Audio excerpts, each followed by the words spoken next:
Welcome back to another episode of Fandom Minutes. I'm Mike. And I'm Matt. And today we have a special guest, DeadPool. What the? How's it going? Oh, precious.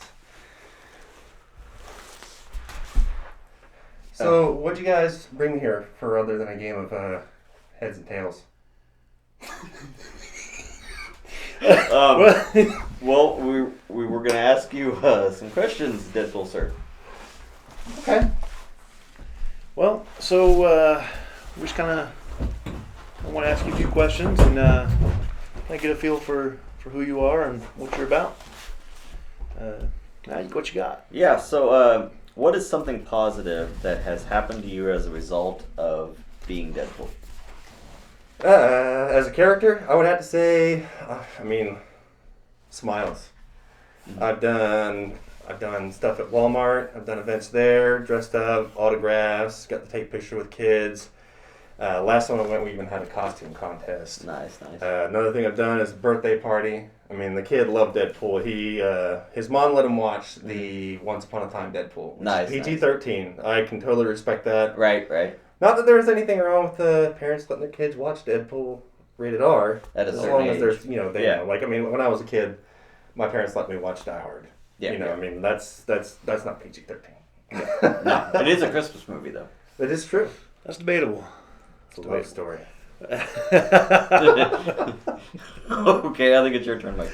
Well, so I guess to start, how did you get into Deadpool? Oh, man. I remember the first time I even ever, ran into anything Deadpool. There was a buddy of mine at this paintball event that I usually do, and he was wearing the belt buckle with his emblem. And I was like, "What's that?" He's like, "Deadpool." And I'm like, "Who's Deadpool?" And he just shook his head. He looked down and shook his head, and I understand why now. Like before, I was like, "You jerk!" I was like, "I'm trying to ask you an honest question, and you leave me with a head shake," and I deserved it. Deadpool's been out since '91, and Wow. I've got to say, and I'm a little ashamed, I got into Deadpool when the leak footage released. It was hilarious. Like I had learned a little bit about Deadpool before then, but that's what started it. Nice. Interesting. That's pretty much about the time that a lot of people seem to have caught on to it. Mm-hmm. Other than people who were just obsessed with comics and all that. So I mean, you're not alone in that. Yeah, definitely. Yep. So if this fandom has any negative qualities, what would you say they are? Elaborate. What do you mean? So What's bad about the stream or about the show? No. About you playing Deadpool or Deadpool in general. Is there any negativity about you wearing the costume or? The only negativity I've had is people calling me Spider-Man. That's about it. That's a common misconception. That's kind of what I was thinking. Even in the comics. So I go along with it because it's great. It's canon. I mean, people mistake Deadpool for Spider-Man all the time because this is very true. He's got Spider-Man's eyes and Snake Eyes as weapons on comic sloppy seconds. I guess so. Speaking of that, there's a lot of debate where people believe that Deadpool's kind of a rip on DC's Deathstroke. I was kind of hoping that somebody would touch on this. How do you feel about that? What was it? Rob Lichfield, the creator of Deadpool. Mm-hmm. He drew him up, and I can't remember the guy's last name, but it's Fabian. And Fabian was kind of like his partner, and he told him, he's like, this looks great, but it kind of looks like, Deathstroke from Teen Titans. Right. So he used it as a joke. He named Slade Wilson, Deathstroke, and then so he named Deadpool Wade Wilson, kind of as an inside joke between him and Fabian. So I thought that was hilarious. Like everybody makes fun of Deadpool and puts him down because he looks like other characters, especially Deathstroke. The same. Well, I'm not too familiar with DC, but I mean, Deathstroke has healing abilities and he uses swords and guns and explosives. Mm-hmm. He's serious about it. Yeah, whereas Deadpool is. Yeah, Deadpool is like his comedic side, I would say. His alter ego. Yeah, I was going to say we alter were ego, crazy yeah. and didn't shut up. Right. Okay. Okay. So, do you, would you say that you live your fandom fairly openly? Definitely. Definitely. I mean, Awesome. if I could pull this open like a button shirt, I'd have a Deadpool shirt on right now. Superman Deadpool. But yeah, I've got a Deadpool wallet. I've got a little Deadpool pop socket for my phone. I've got, Deadpool shirts galore. I've got the costume. There's plenty of other things I can't even think of right now that are Deadpool that I've got. I've got a Deadpool bandana that I wear at work when I'm blowing out my table so chips don't get in my Very hair. nice. So, has being part of the fandom changed how you enjoy, like, the movies or the comics? I try to hold the movies separate from the comics. For sure. I've never really looked into it. I would say the movies aren't canon, for sure. Just the way I've looked at it, like, Vanessa, whenever Deadpool dies in the comics, Yeah. he falls in love with death, the personification of death. And in the movies, it's Vanessa. Unfortunately, I haven't read far enough back into the comics or far enough forward into the comics. I'm probably about 50 comics in. Yeah. I think I've got a ton of them on my computer, but I'm not far enough in the timeline. But I know just by Wikia and just like research and pictures. You see pictures everywhere of Deadpool and death. Everybody knows that Thanos cursed Deadpool with immortality, so he couldn't be with death. But everybody argues, and I want to touch on this. Everybody argues, oh, Deadpool can't die because he's cursed with immortality. Thanos took that away a while ago. That's why Deadpool's had an episode where he actually did die. So, and I haven't caught up to that, so I can't really elaborate on that part of it. But So, speaking about the movies compared to the comics,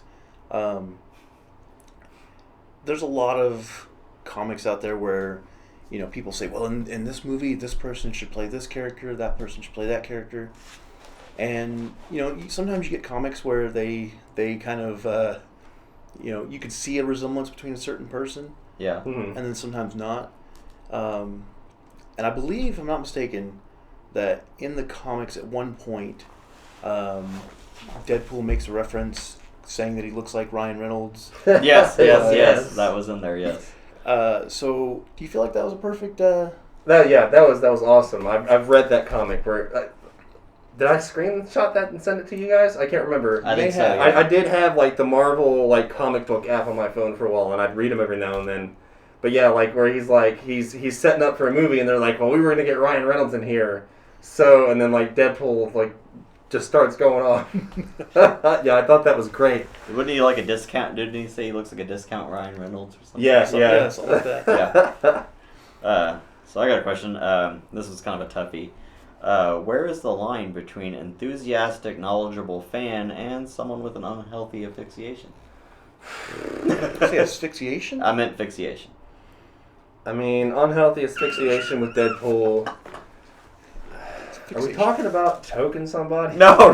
That is an unhealthy term. Asphyxiation. Whatever term you're... unhealthy asphyxiation. No, fixation. Fixation? Fixation, there we go.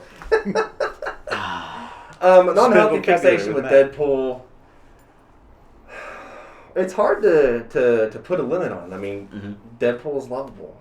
Everybody has a Deadpool in them, whether they let it show or not. Everybody wants to be like, F you, F this, I'm gonna shoot you, you're dead, see you later. I would like to say that I have that personality, but I don't. Mm-hmm. I wish I could fit into this with a personality a bit better, toward Deadpool. But, to be like Deadpool, you'd have to be crazy. So, an unhealthy fixation would be living day to day, just like impersonating Deadpool or Ryan Reynolds as Deadpool, or Deadpool is Ryan Reynolds because Deadpool is playing Ryan Reynolds in real life. That's not Ryan Reynolds; it's Deadpool. That makes sense. I can see that. But anyway, I wouldn't be surprised. I canon. Straight to these questions. Yeah. I would say the only unhealthy fixation of the character is trying to be like him every day. And I kind of want to touch on this as taboo, but I've never been to a Comic-Con, mm-hmm. but after some of the comments I read about Deadpool cosplayers, I really don't want to go as Deadpool because everybody immediately I was thinks... going to say, yeah. Yeah, everybody immediately thinks that anybody dressed as Deadpool is an asshole, because half the guys want to act like Deadpool, and Deadpool, he's crazy, he doesn't know when to shut up. He doesn't go up and, grab somebody or interrupt what they're doing. And, like, I ran across a comment thread the other day of, I ain't going to say his name, he's real famous, within the cosplay community, but, like, he immediately, like, just, like, got up in front of what she was doing and then, interrupted what she was doing. And I can see a lot of people going around being D-bags trying to want to be Deadpool. And it just ruins it. It ruins the character for everybody else that just wants to go have a good time. Now, I do see sometimes the other cosplayers, once they realize it's Deadpool, starts playing along. But they do get kind of shocked at first. Yeah. Don't know what to do. And not all of them. I've seen other ones that have gotten very mad about it. Yeah. But I do see some that... they're like, oh, it's Deadpool, and they start playing along with them. Yeah. But yeah, some of them do. I've seen they'll like get away from me and hit them with their weapons and stuff. Yeah. So I've got a question that kind of goes along with that same thing. It might even be. We're doing a face reveal.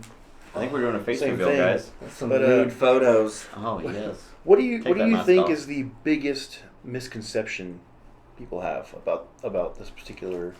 Pretty much what we just went over. Just the fact that. Oh, my nose hurts. Like every time I turn to the side, like the masks push like this. I need to put foam in there. So how did you fit that whole beard in there? Magic, beard magic. So would you say that this isn't this particular what we were just talking about with people being jerks and stuff? Right. Do you feel like that's just with people doing Deadpool, or do you feel like that's just in general with... Some of it's cosplay in general, like... Yeah, I would agree. Like, if you're a villain, sometimes the villains act up. Like you said, it makes you feel like you've got another side, another personality, or... Yeah, and it's fun. Like, I've always, I love Halloween. I love dressing up and just pretending to be someone else once a year. Yeah, I agree. And it's not just that, but, like, I have fun with it now with my kids. We all usually dress up as like the same thing, and we all get to enjoy that one time of the year where we can all be pirates, or we can all be part of characters from this show or something. Right. But there's a line between playing the character and being the character, or your version of the character. Not everybody's gonna like your version of the character. Very true. Like,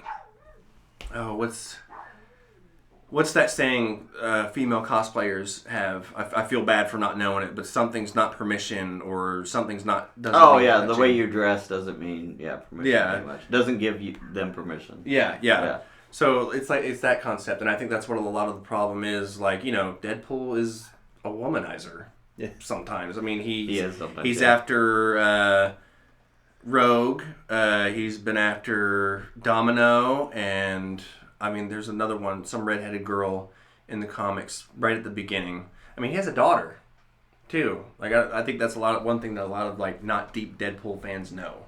That is interesting.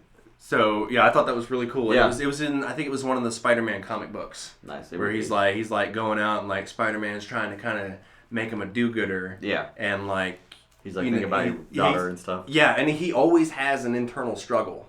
He does, yes. So I know I stray away from the question. I'm sorry. It's ADHD max. Take it wherever it goes. But that's all I've got to say about that. Very nice.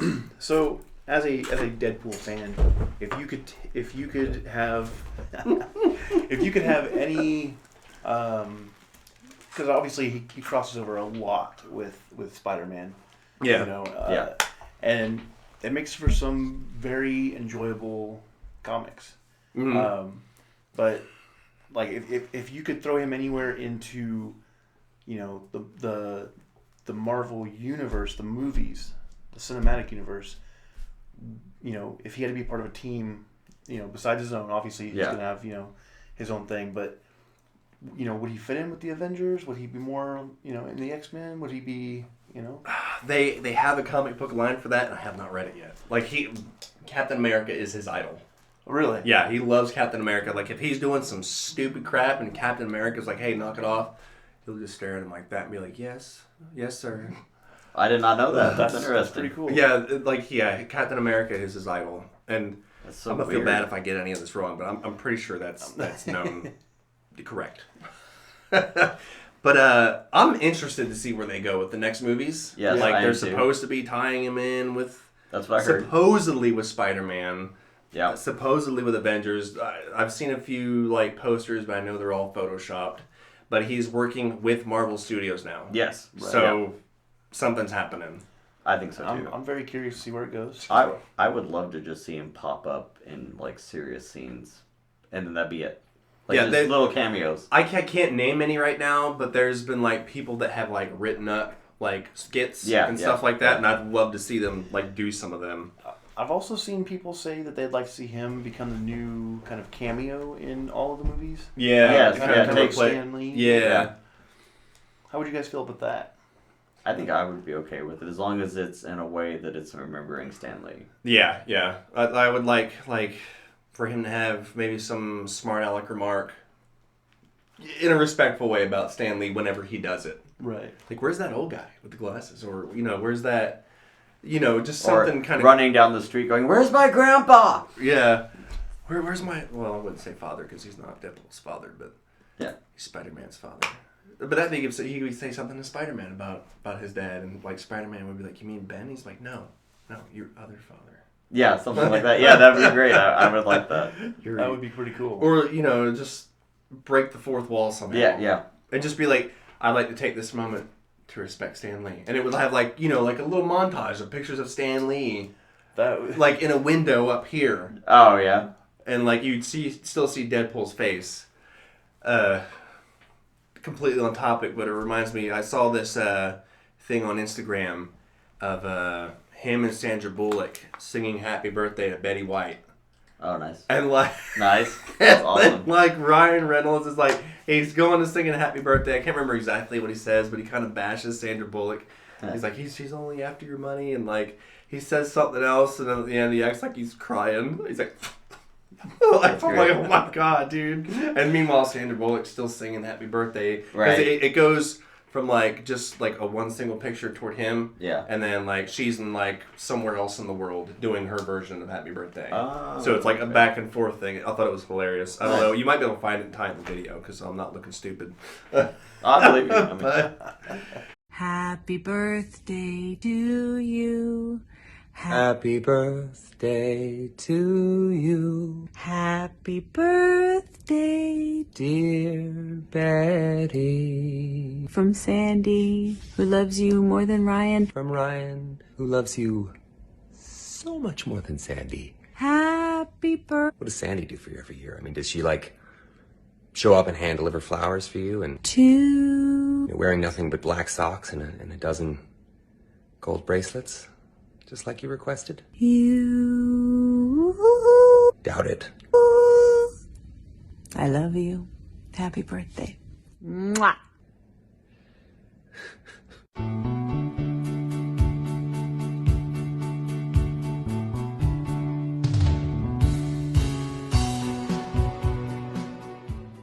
But yeah, that's next question. I think we're good. Awesome. You have been questioned. All right, let's... Where is it? I don't know if I can do this behind the desk. Giggity. You thought that segment was good. This isn't even our final form. We're back to talk with Brian about Dragonball Z Kakarot. Saiyan Saga. So what I want to start doing is kind of like a by-saga review. And of course the Saiyan Saga is the beginning. So there's really not too much story to talk about. The story in the game is canon. Side quests are not. They're kind of like what-if modes. Like today as Gohan, I saved Emperor Pilaf from the Red Ribbon Army robots, the one that have like the skulls and stuff. So it's really good so far. I'm loving it. So did they say the side quests are not canon? Like, yes, for sure. Yeah, they're. I mean, they're officially not canon. I mean, I've never. I'm trying to think of the side quests I did last week, like Nam, the guy that Goku fought at the end of Dragon Ball before he fought Piccolo in the World Tournament. Yeah. He's in it, and you're kind of you're trying to help him out He's trying to sell like a precious stone, but they're not worth anything because they can be mined everywhere in the area that he's at. From where he's from, they're rare. Oh. And so you end up taking that as Goku, and you take it to somebody, and they trade a fossil, and then you got to find somebody that wants a fossil, and then they give you capsule for water and food. That have capsules that have tons of water and food in them. And that's why he's trying to sell those stones, is to support his village. Oh, nice. So then Goku goes back and gives it to him. That's awesome. And like the one today, Gohan is helping Emperor Pilaf, and God, what are those two named? Marin, and the little fox-looking thing. Doge. That's what I think about when I see him. But yeah, I can. The little ninja one, right? Yeah. And so like Gohan beats these androids that are harassing him. They originally took the androids over, and then they're going haywire and turning on Emperor Pilaf and the other two, and so Gohan beats them, and then we'll collect these robot parts and we'll make our own robot. And nice. That's so. We'll weaponize the robot, blah, blah, blah. And, Gohan's like, should I have helped them? He's like, I guess I could just beat whatever robot they make if they start causing trouble. It's stuff like that. I guess I went a little too in-depth about it. But, yeah, those aren't canon, but the storyline is. And the storyline... Have they added to the core storyline at all? No, they haven't added anything to it since it's canon. Okay. So, I mean, you're going to play the game... And, there's tons of Dragon Ball Z games. There is. That go through the story. And it's being retold and reimagined. That's why I wasn't so much into getting it. So. I saw that point, and I was kind of like, well, I mean, it's free roam. And it is free roam. Free roam is cool because you get these side quests. But to me, the side quests are kind of like the only... added bonus. Yeah. Because, I mean, other than that, you're collecting Z orbs. Yeah. I mean... Now, what do you use the Z orbs for? The Z orbs you use to level up your skill tree, which I haven't had to do yet. I'm still on Earth. I haven't gone to Namek yet. I want to start Namek next time I stream. Okay, so cool. I'm not cutting it out. You want to plug your stream real quick? Yeah, sure. Thank you. Shameless plug. Follow Spartan1803 on Twitch. No spaces, underscores, or anything like that. We'll provide the link in the description below. I stream every Tuesday and every other Monday night. So if you're viewing this video, I streamed last night, so I won't be streaming Monday next week. It'll be the week after. Okay. I need to find a way of organizing that so it's easier to describe. But let's see. The next thing I want to talk about is the community, or actually, I was going to talk about the cutscenes. The cutscenes. Yeah. Some of the cutscenes are better than the anime. Really? Is it because of the camera angles? Kinda, it gives that 3D sense, and the explosions look phenomenal. Really, it's like, you're watching a CG version of Dragon Ball Z. I know they've done a lot of editing and improvements with editing in Super and stuff like that. Yeah, but this is it's all CGI, and it looks amazing. Just the action. So it doesn't look CGI. It just, you know what I mean. It doesn't have that fake feel. Yeah, exactly. It's really good, and some of the the angles that they take are different from what they are in the cartoon, which is nice because back then they may have not thought of those angles, but as going forward they know about these different camera angles now. So it's nice to hear that they're incorporating that into the game. Yeah, and one thing I want to touch on. This is one of the drawbacks. Speaking of cutscenes, I'll give you a couple seconds because it's a spoiler alert. And action. Vegeta never says it's over 9,000. In the whole game? Not yet. Not when he was supposed to, because that's when Goku appears, right? And he goes to fight Nappa, and he's like, "It's over 9,000." Yeah, because he scans his... That's the right time, right? I don't have my timeline mixed up. No, it's during Nappa's fight. Okay, I was about to say it's during the Saiyan Saga. Yeah, he never said it. Okay. And that was he never said that. It's one of those moments that you wait for. Yeah, that's one of the best moments. And I wasn't exactly waiting for it because I was tied into the cutscene. I was dude, this looks awesome. And then after it happened, Vegeta kills Nappa, and I'm like, wait a minute. Yeah. What? Before that. That's the most famous line of Dragon Ball Z. Spoiler alert over. Yes, we're good on spoiler alert. Do you have any questions? So, not really necessarily a question, but I know I've tuned into a couple of your streams while you're playing. I watched you fish with Gohan. Yes. I did that. That was pretty fun. I love the little side quests that they add in. Yeah, that's nice. It helps add an extra layer, I feel like. For sure. Mm-hmm. I also like the fact that there's a lot more speaking. Yeah. More dialogue, definitely. I mean, I know there's still a lot of like grunts and stuff, but yeah. But overall, I noticed a lot more higher quality like audio, like better voice acting and all that. Do you happen to know if they actually rehired the normal actors to voice over this? Yeah. Game? Okay, Yeah. so they had to actually come into studio. I can't remember his last name, but the guy that plays Goku is Sean. That sounds right. Something close to that. We are terrible. Add like a correction in there. Yeah, I'm not deep in the Dragon Ball Z, but I do like it enough to buy this game and want to say that it's good, that I like it. But yeah, like the guy that plays Piccolo and Vegeta, and there's a couple others. Like I kept seeing his name because at the end of the Saiyan saga, it'll scroll like the actors. It'll roll credits. Really? It does a credit after each saga? Yeah. Wow. Like it'll so far. Yeah. Like it was like they were all It's really nice that gathered around. It was like Bulma, and I think a couple Krillin. It was just kind of showing the things leading up in between Earth and Namek, and really, like credits were rolling up at like the top right hand nice. side. So I was like, oh, that's cool. I was like, so they're just sectioning it off by sagas, and that's why I was like, Yeah. oh, maybe I can just review it by saga. For sure. So another question that I do have, I know in a lot of other DBZ games, they kind of cut out a lot of the, for lack of a better term, the gorier parts of it. Mm-hmm. Do they do that in this one as well, or is there more? Gore. I'm trying to think. Do you actually see Holy Goku? No, this is rated teen, right? Or is it everyone? I think it's teen. And I want to say Goku did have a hole in him. We'll have to go back and check, but... Excuse me. Let me A look. little bit of blood, maybe, or I didn't really see much blood. Like, I'm trying to think of that part where Piccolo takes that beam hit from Nappa to save Gohan's life. I can't say I recalled any of it, but I don't pay attention that much to it. But, I want to say you could see the hole that Goku had in him from the special beam cannon. So it is running on Unreal Engine, by the way. Mm-hmm. So that's 4. So that's one of the reasons why it looks so amazing is because it's running on Unreal Engine 4. And I really wish they'd bring a Pokemon game to the Unreal Engine. love Unreal. Mm-hmm. I know, it's definitely one of the best ones. It's one of the best things aside from Fortnite. So it released Gears of on War. January 16th, Epic ever did. 2020. Mm-hmm. But one of the things that you were talking about, like the grunting and stuff like that, you saw that on my stream today. Yeah. And like, yeah, I can't stand that. Like most games, they'll...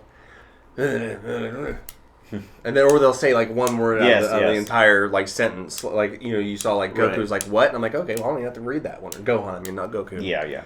But like, it was rated- funny because I was saying that it is rated teen. It's rated T for teen for mild language, suggestive themes, and violence. Okay, so probably not gore then. So probably I might have just been thinking of things when I said that Goku had a hole in him. We can cut that part out. Because I know in No, it's okay. previous It's games okay. they do like both sides of his shirt will have a hole in it. Yeah, and then there'll be nothing but there. his chest is solid. Yeah. I think the first Budokai had the hole in him, didn't Yes, it? yeah, it did. Or it was that it had the ripped shirt here and ripped shirt here. I can't remember what game that was, but One of them did actually have it, and then the other one, ever since then, it's always been just the shirt. We'll find a clip for you guys and we'll put an end to And this. it's not that it's Where did you get all this power? Piccolo, now's your chance! Special beam cannon!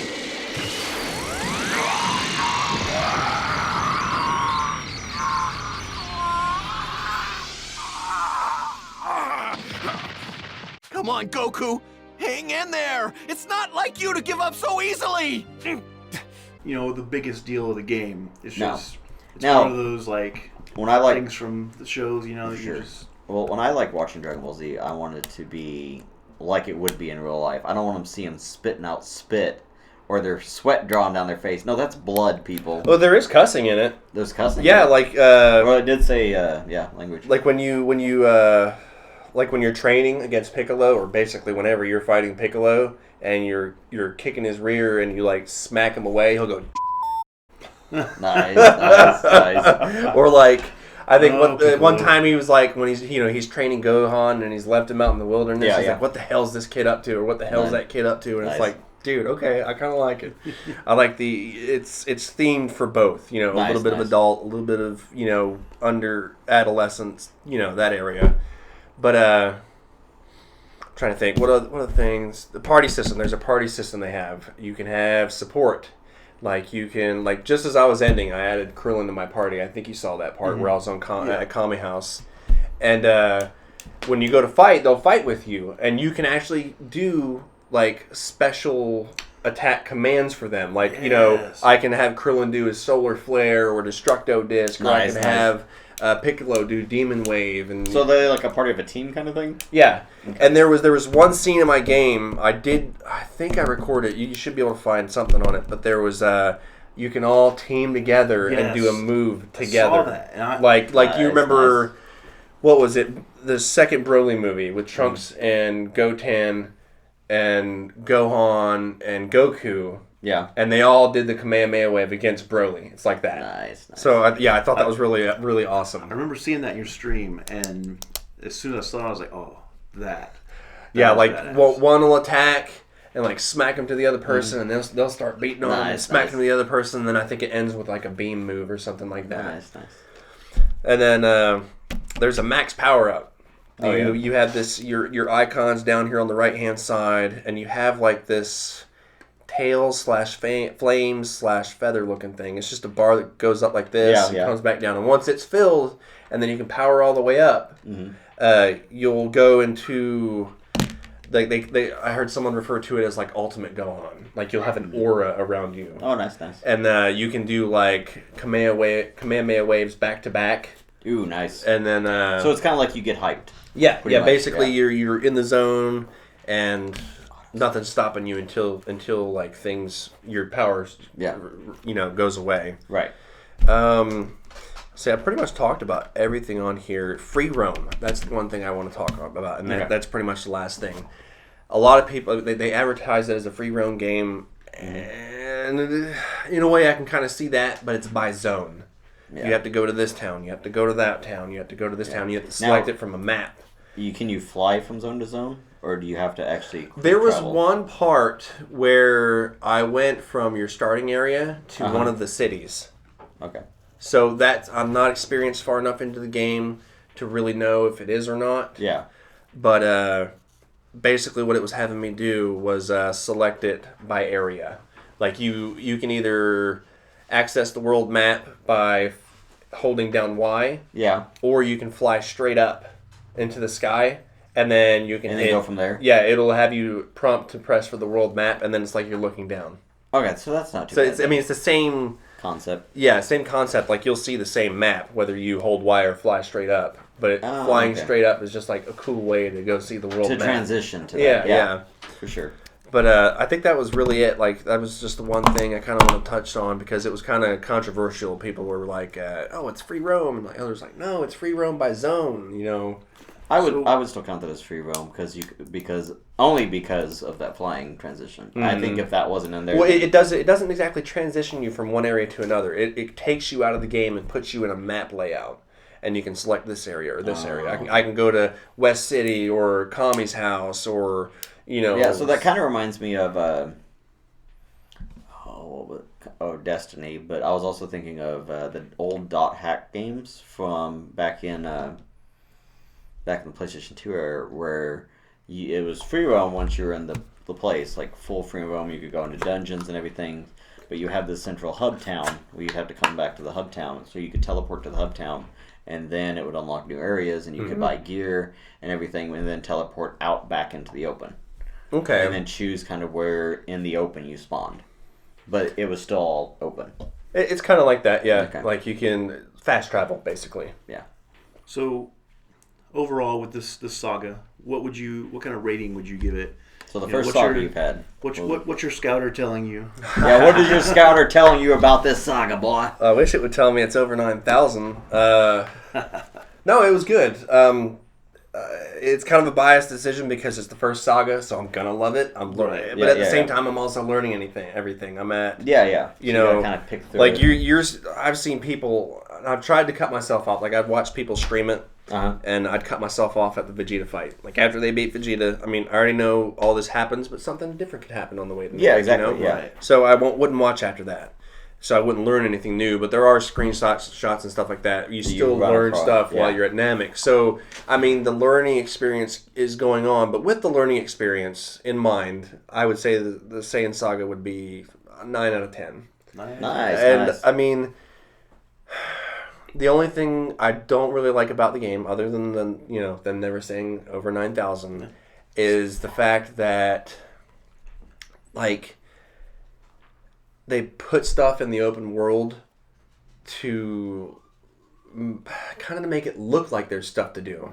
But yeah. Like I heard a review, like I watched tips and tricks and stuff like that, and they're like, basically you don't really have to do anything extra to be on par with your enemies and bosses. The experience will carry you along. You don't have to grind. And I don't like that. Right, like when I first started playing, before I watched that video, I was going to find enemies. They call them villainous enemies in the area. Nice. And some are stronger than you, some are weaker, but the more you beat, the stronger they get. So does that help you in the long run, though? Would you just be more powered? Yeah, I mean, you get to the point, I think one of them said that if you're 5 levels over the character you're fighting, if you just fly through them, you beat them. Oh, that's not so good. Yeah. But I mean, that's like the free roam enemies, not like storyline enemies. Okay, so storyline enemies, that's what. Yeah, you have to fight them. But does your leveling? Yeah, it'll help you. Like you can. So I mean, there is a point to it, then, kind of, right? Yeah, and there's one more thing I forgot to mention. Sorry, community board. This is my favorite part of the game. I love the community board. Okay, is that I don't know why. No, it's in game, right? It's a menu. Okay. It gives you perks. Yeah, so it's like you have your fighting community, you have your cooking community, like eating food and stuff gives you boosts to your health and experience and stuff like that. Okay. And then like Roshi's part of the adult community, of course. That's hilarious. So like you have like there's several other communities. Like there's like a map community, that's not the right name for it, but I can't remember what exploration I think is what it is. But every time you encounter different characters, you get their coin to put on these communities. Okay. And if you link certain coins, like say I link Gohan or Goku with Gohan and Krillin, that gives me a boost. Oh, nice. Certain character combinations will give you an extra boost. That's cool. And then you can gift these characters to increase your friendship with them, which also increases the stats of the board. Nice. And I'm surprised I like it so much because I hate technical crap with games. I just want to go through, beat somebody up, shoot somebody, blow something up. ADHD with games is my style. I can't do stealth missions. I can't do stealth games. I can't do horror games either, as Mikey saw earlier, which you should probably show that at the end of this because everybody will laugh hard. I mean, like, yeah. What he's referring to is he was streaming on his Oculus. Brand new and decided Oculus. to stream. What was it? It's called Exorcist Legion VR. So he was streaming this game. I more or less was like, "Hey, you should totally do this." So he did, so you talked him into it. You were the. That sounds about right. I'm not surprised. I will say it didn't disappoint. Yeah, he said you should play a horrible game. A horror game. Those horrible games out there. You should play a horror game and then look up the most scariest one and get it. Nice. Oh, we'll put some clips in there for you guys. Oh my gosh, yeah, there's like a 5-minute segment where I'm just screaming the entire time. Probably gonna show you guys that. Okay. I don't have anything in my hands. I need something in my hands. Where?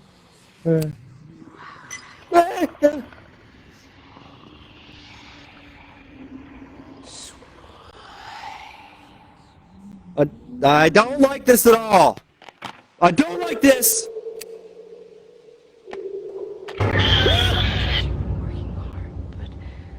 I've traveled so far to see you. Can I get out of here, please? Let me leave. May I ask you a question? No.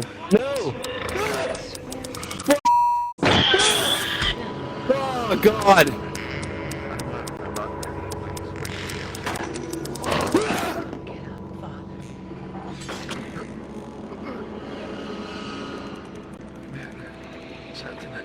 Yeah, this is too much, man. I can't.